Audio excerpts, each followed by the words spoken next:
এই জগৎ সংসারে কে কার। আজকে যাদের আমরা জন্ম দেখছি, একদিন তারাই আমাদের মৃত্যু দেখবে। এক মুহূর্ত না ভেবে বাড়ির বাইরে বের করে দিবে। শেষ কাজটুকু সেরে ফেলতে দুবার ভাববে না। এই জগৎ সংসারে কে কার।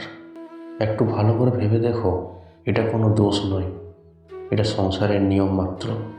সবাই তার নিয়মে হেঁটে চলছে। হ্যাঁ, সম্পর্ক, ভালোবাসা সব ঠিক আছে, সব নিজের নিজের জায়গায় ভালো, কিন্তু এর মধ্যে ভুলে গেলে চলবে না যে আমাদের সবাইকে একদিন ছেড়ে যেতে হবে। এটাই জগতের নিয়ম। তোমাদের মতামত কমেন্ট বক্সে লিখে জানাও।